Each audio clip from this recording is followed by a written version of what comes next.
Good morning, Bucknutters. Welcome to the Bucknuts Morning 5 here on Monday, September 19th, 2022. I am Dave Biddle. I'm very happy to be joined by Steve Helwagen.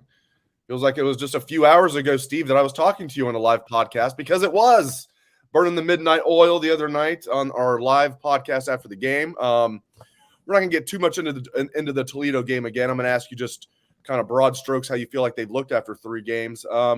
Big Ten play has arrived. Will arrive this week, I should say, with Wisconsin coming to town. Do you feel like Ohio State, how do you feel like they've played through 3 games? Do you feel like they're ready for Big Ten play? Just get into all that for me if you would. Well, unlike many of their Big Ten brethren, they've played 3 games and won 3 games. Easy for me to say.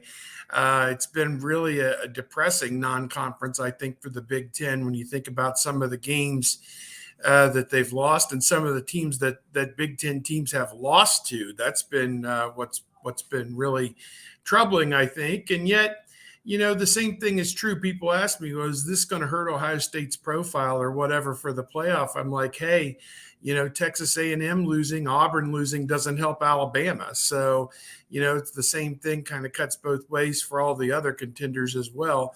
But in terms of Ohio State, yes, I feel like this team is ready for Big Ten play. I would like it a little better if Travion Henderson was 100% healthy. I think you got to be able to run the football in the Big Ten, and probably not so much in September and October, but maybe more when they get into November when the conditions to throw the football maybe not quite as good as they are right now. But yeah, I like where the team is at. Defensively, they did give up 3 touchdowns to Toledo, but Toledo is a little bit of a unique team with an outstanding run pass quarterback with Daquan Finn. He did the things I kind of feared that he would, which was break contain. He got outside, got around the defense for an 18-yard run, and then threw the 50-yard touchdown pass where he broke contain again. And it's like, the Noles defense, they're going to take some chances at times and sell out and do some different things that leaves them a little bit vulnerable. And I think that's what we've seen in the first 3 games. I think it didn't help, obviously, to have 2 safeties starting for the first time this year with Ransom, although Ransom's played a lot, and Cam Martinez as well. And then you get beyond that, not having Mike Hall in there, I thought made a tremendous difference as well at times. But yeah, I'd say this team is ready. No one's throwing it with any more efficiency than Ohio State right now. And nobody has as many potential game-breaking wide receivers as Ohio State does right now. You may be able to contain one of those guys, but not all 3 of them at once. And, to get Smith-Njigba back, I look for him to have a big showing in Big Ten play. So, yeah, I'd say this team's ready to go. And CJ Stroud, just good that he's wearing the scarlet and gray, Dave. He is bar none the best player in college football right now. Well, let's just jump ahead to that. I was going to ask you about that. I'm going to ask you about Wisconsin in a minute. That was going to be the next thing. Let's just jump into this. So he's the most accurate quarterback in Ohio State history, and I'm not breaking news there. And there's been some accurate quarterbacks. I had somebody on the post-game podcast ask me, well, what about Joe Germain? I know the game's changed. We all love Joe Germain, and he was accurate. But I looked it up. Joe Germain's career completion percentage was 59.9%. CJ Stroud's career 72.2%. This year it's at 72.9%. And the game's changed. There's a lot more, easier passes with the crossing routes. And if you're playing in a Ryan Day offense, that's a quarterback-friendly offense. I get all that. But he fits that ball into tight windows. Stroud does unbelievably consistently. It's not like he does it once or twice a game. All the time you're like, I can't believe he just made that throw. And the quick release. I had we have a source that we're going to quote in the boarding house today that I loved how he put it. He said, he throws the ball with the ease that you and I would throw darts. That's what it looks like. If we're at a bar throwing darts, that's what it looks like, how just effortless he is. He just puts it on a dime. The most accurate quarterback I've seen. I just cannot be more impressed with what we're seeing out of CJ Stroud. Yeah, there were several throws on Saturday where it was just like, this is an NFL quarterback. He threw down the seam to Cade Stover over the defender. It may have been a linebacker trying to track Cade Stover down the seam, and he fit it in perfectly. I mean, they were running side by side, and it was only where Cade Stover could get it. He made a great play. The touchdown to Marvin Harrison is out here where only Marvin Harrison can get it, on, you call it the back shoulder throw, and that was perfect. He was rolling out the one that you're describing what I saw on the rollout. He's rolling out, about to go out of bounds, and he curls around toward the line of scrimmage and then just kind of flicks it. He doesn't take his arm and try and gun it in there. He just kind of flicks it into Julian Fleming, who somehow, there's a lot of dispute whether that was a catch or not, but we'll go with it. They called it a touchdown. It was weird on the field. No one really could see anybody make a signal, and nobody in the crowd got excited until the band started playing and they started to run to go line up for the extra point. And I think finally they got the idea, my God, they're calling that a touchdown. So yes, it was a weird segment. And then the one over the safety, number 23 for Toledo, tried to jump up and catch the one ball. That's that drill that they do at the summer camp where they put up the thing and you got to throw the ball into the basket over a fence. They have a fence set up and you've got to throw it either into a basket or to somebody standing on the other side of the fence. And it's like 25 yards downfield. That's that exact throw that I saw them working on with the high school kids back in June at the summer camp. And either you can make that throw or you can't. It's funny watching these 9th and 10th grade kids out there trying to throw it over this fence to get to the guy on the other side of the fence and to throw a perfect ball, basically. That's what you have to do at this level to win. And I'll just say it's good having that guy on your team because he is, I think, right now the best player in college football. And he showed it again, I think, on Saturday. And guess what? Wisconsin's next. Let's get into it. Yeah, man. I think the only thing that could hold him back from winning the Heisman is if he gets hurt. If he misses like multiple games. Or he just starts making mistakes out of nowhere that he's not going to make. So right, because you said, we talk so much, and I'm guilty of it too. We talk so much when we talk about quarterbacks about arm strength, and you have to have that. But like you have to have touch. Accuracy is paramount. And yeah, you talk about that drill. That's a touch drill. You have to have both. You have to be able to have those finesse throws. In addition, be able to gun it in there and know when to kind of take a little bit off, but not like lob it in there. So he's so good at all of that. His anticipation, he's while he doesn't run, scramble a lot, he's good in the pocket. Ryan Dave's mentioned that a lot. He'll buy himself time, step up, slide. Yeah, you nailed it. He's the best player in college football. He's going to win the Heisman unless he gets hurt. I want to throw in there what they talked about after the game. I don't think anybody was happy with how they played against Arkansas State. Just some inconsistency issues or whatever. And they worked as hard last week as they have in a long time in a game week. And, on Wednesday, we were there for the interview, supposed to start at 6 or 6:15. It wasn't until like 6:45 or something. They put an extra half hour in on the field that day. And those guys were dragging ass coming off the field. They'd been worked pretty hard on that Wednesday. Why so many guys were banged up for the game, probably, right? Yeah. They're practicing extra. Yeah. But to me, that shows what this team will extend itself to get better in a week when they're trying to play Toledo, and they know the result is already determined, that they were working extra hard to perfect their systems and get ready for Big Ten. Yeah, they're ready for the Big Ten. Is the Big Ten ready for Ohio State? That's the question, because I thought these games like Wisconsin, Iowa, Northwestern, I thought at the beginning of the year, look, my God, these three crossovers look like they're going to be hard. And now all three of those teams have been completely embarrassed. And it's like, Jesus criminy, what's going on? Let's get into it. Another great segue, my friend. So Wisconsin does not look very good. Now, maybe Washington State's better than we think. Maybe they'll end up being like a top 25 team barely. Who knows? Probably not. But still, you can't lose to Washington State at home. You're ranked 19th, Wisconsin was, and you lose at home. No offense. They've got a really good running back, obviously, as always. But you better have a dynamic quarterback to even stay close to Ohio State, and they don't have that.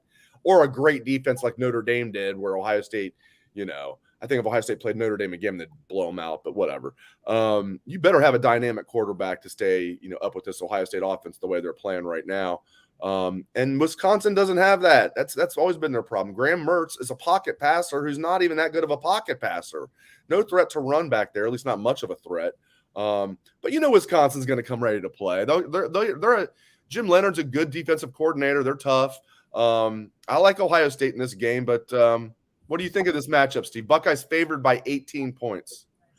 Yeah, Paul Christ, the coach there, they're going to make Ohio State earn it. I don't think Christ has been the coach at Wisconsin when they've beaten Ohio State. It would have been Brett Bielema, I guess, back in 2010. Is that that's the last time they've beat him? I think Ohio State's won 8 straight in the series with Wisconsin since that victory, including what would it be, 3, maybe 4 wins in the Big Ten championship over Wisconsin. So, Ohio State's won the last 5 home games against Wisconsin, dating all the way back to 2004 when Jim Tressel was the coach. And that may have been Bielema's first year. And he pulled out all the stops. I think he ran a fake punt and did all kinds of different wacky stuff then for them to pull out that win. Wisconsin, I'm not going to dump on Mertz entirely. He's starting to do a little bit there with the offense. He's throwing for a higher percentage. He's got Chimere Dike, who has come on at wide receiver, and Clay Cundiff at tight end a little bit. Marcus Allen is another wide receiver. So they're starting to throw the football a little bit better. They're averaging 260 yards passing per game. And I think they had the second most passing yards in the Christ era this past week. They completely annihilated New Mexico State 66-7. But going back to the one game that matters, Washington State, they lose at home 17-14. They outgained Washington State something like 400 to 250, but they had 3 really bad turnovers, including one of them, Clay Cundiff, this really promising tight end. He fumbled in the red zone with 5 minutes to go. They were going in to take the lead or at least tie the game on a field goal, and the defense was unable to get off the field. Washington State turned and kept it for the final 5 minutes of the game and ran the clock out and got out of Madison with a 17-14 win, which Madison's a very tough place to play, obviously, with the crowd and everything. So I think they've only lost 2 of their last 47 or something non-conference home games. So that'll tell you, what Washington State was able to do. So, some questions about Wisconsin, but we know they're going to be rugged. We know they're going to be physical. And I think what Ohio State did to Toledo and Ohio State did to Arkansas State, you can kind of put that out of your mind. And this is going to be a 4-quarter game, or at least the mainline players are going to have to play 3.5 quarters as opposed to, 2 quarters, maybe 1 series and grab a ball cap type thing. It's going to be a full 4-quarter game. So you have to reprocess your mind a little bit that just showing up at the stadium does not ensure victory.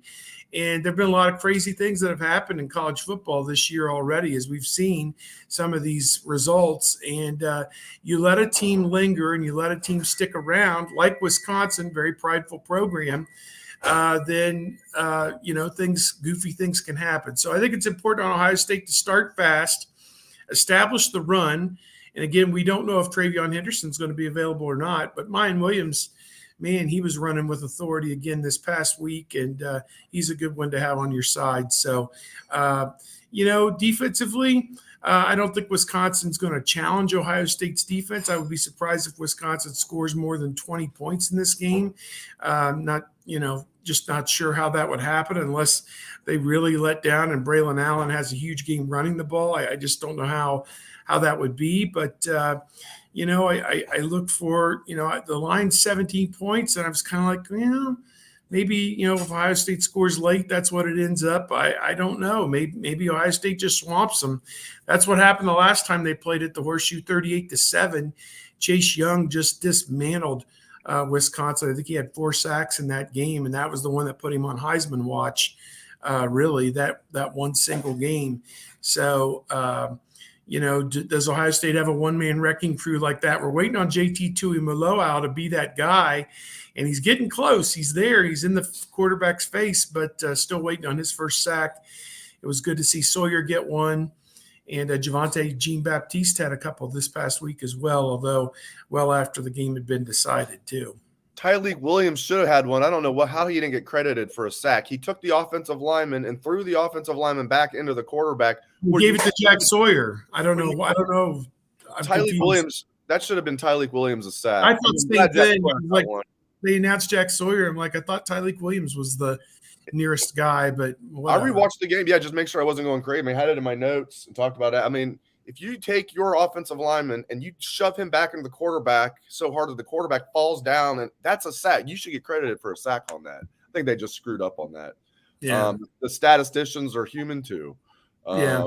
All right, let's get into this. I know we've had people from where we're sitting in the press box, Dave, you need a Hubble telescope to figure out what's going on down there. Well, it's funny you say that. I describe as sitting in the press box at Ohio State like watching the game from the moon. But it's also a bit of a comedy club. So, there's good and there's free food. So there's, a little give and take, not a really great view of the game, but, some free food and sitting around lots of my friends who are very, very funny. Yeah, we have our little inside jokes up there. We do have some inside jokes. We do. We're going to keep them inside. All right. So injury updates for the Buckeyes. Obviously, Ryan Day doesn't like talking about this too much. He said after the game that TreVeyon Henderson's injury was precautionary, but as you mentioned, you saw him in a walking boot leaving the locker room. Now, Mayan Williams is not banged up for those that know. They just, after TreVeyon got banged up, Ryan Day sitting there thinking, I already lost Evan Pryor for the year. Now TreVeyon's banged up. They didn't know his status. He wanted to get Mayan over there in bubble wrap to make sure he's ready to go for Wisconsin. I liked what I saw out of Dallin Hayden and walk on TC Caffey. But get into the injuries, not just Henderson, but do you think we're going to see a full load for JSN and Fleming? What are you hearing about Jordan Hancock? What about McAllister and Proctor? A lot to unpack there, Steve. Yeah, well, Henderson was spotted in a walking boot, left foot, could be a foot or an ankle. And, he butted heads with somebody on a run right before the touchdown. Then the touchdown was a really tough and rugged run, 7 yards, kind of over right tackle, cut back, hit 2-3 times, twisted, turning, and may have done something to his left ankle or foot on that play. And they sent him to the locker room immediately, perhaps to get retaped or to get examined by the trainers or whatever. And he was done. So we'll see. I'm sure we'll get a lot, kind of like the Smith-Njigba thing this past week, where we're hoping to have him, and we'll see. But I doubt he does a whole lot all week. So what percentage would he even be for this game against Wisconsin? My guess is he'll try and make a go of it and see how his ankle or foot is responding. But that's one. I think Smith-Njigba and Fleming are completely healthy. They went through warm-ups, looked like they were great. Somebody did say Smith-Njigba may not have been running that great at the end of the game, but some of that could be just trying to shake the rust off as well. Having not played, that's hard on a guy to get back out there and go through that physicality for the first time in several weeks, because they weren't jostling him around in practice a whole lot leading up to that. So that's important. Mike Hall Jr. and Proctor and McAllister were all, quote, available, just were healthy scratches, it sounds like, because maybe they have a little nick here or whatever, and they just decided, it's Toledo. Let some other people play and save those guys for Big Ten. So, yeah, I think they're generally, 3 games in. These are the kind of things you have, a guy here, a guy there, but nobody who's out for the season. Hancock just has never gotten healthy, it doesn't seem like. J.K. Johnson is the next man up right now at cornerback. And, man, that was a mixed bag for Burke and Brown. I mean, I don't know what to say on the Brown play. He seemed to be leaning to the outside, and the Toledo receiver took him to the post. and didn't have any help over the top from a safety. And that could be because there was a new starter at the free safety position who didn't realize that he had over the top on that. And the guy was 10 yards wide open on that post.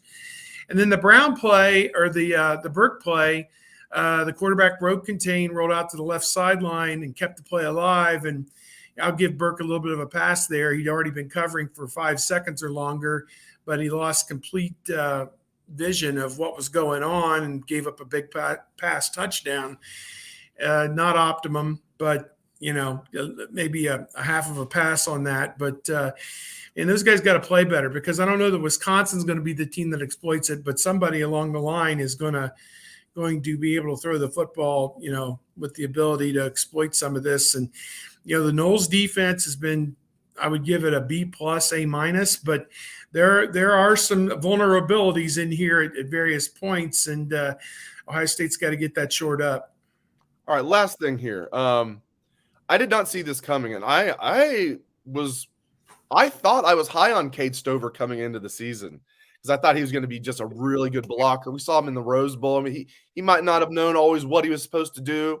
Of course, the defensive coaches didn't know what they were supposed to do last year, and I wish that was a joke. But he was going to hit you. He still played well at linebacker in that Rose Bowl, so I was confident Cade Stover as a starting tight end was going to be a good blocker. Maybe he'd average 1 or 2 catches per game. Man, he's already got 8 catches. A lot of them way down the field, averaging 17.7 yards per catch.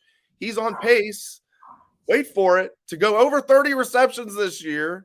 He'd be the first one since Ben Hartsock in 2003. Every year we joke, Steve, is this going to be the year Ohio State's tight end goes over 30 touchdowns, or goes over 30, that'd be a lot, 30 receptions, or gets to 30 receptions. No one talked about that this year. Cade Stover looks like a beast. He's blocking like I thought he would. I'd be lying if I said I thought he'd step up like a receiver like this, though. Yeah, and Kevin Wilson after the game admitted they tried to get your guy G. Scott one as well, and he was covered and he dumped it off maybe to Ballard. It was the Ballard touchdown. They were trying to get it to G. Scott on that, and he gave it to Ballard instead. But Cade Stover is a football player. He was a running back and I think a linebacker in high school at Lexington, and was a Mr. Football Award winner because he was so good on both sides of the ball. Beat up Mayan Williams. Mayan Williams was the runner-up that year. Yeah, how about that? They've got the 2 best players from Ohio that year are playing for the Buckeyes, and that's always a good thing. Yeah. I think that Stover is a natural with the ball in his hands, obviously. It was just the idea of having to catch it downfield in coverages and different things like that. He struggled a little bit with some drops a couple of times earlier in his career, but now he's really starting to embrace the route running and catching the football. I'm sure he's worked on the jugs machine and different things like that to get his catching down, and he's a weapon. There's no doubt about it. And if you are an opposing defensive coordinator and you have to account for Henderson running the football, Henderson catching the football out of the backfield, Williams running over dudes, plus the 3 wide receiver positions, and now they're showing you the tight end as well. With the most accurate quarterback that we've ever seen. Exactly. Floor poison. I think some of this was done by design. They handed the ball off to the fullback on the 1-yard line.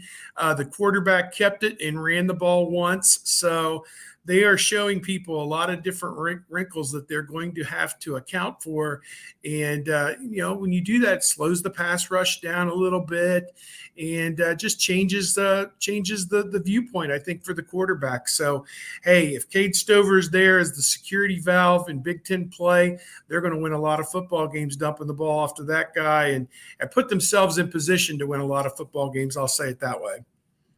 That's what we're here for. Great stuff out of Steve Helwagen. Really appreciate it, Steve. Thank you to all of the listeners and viewers. Appreciate you guys very much. Thanks again to Steve. Thanks to all of you. Hope everyone has a great rest of your day.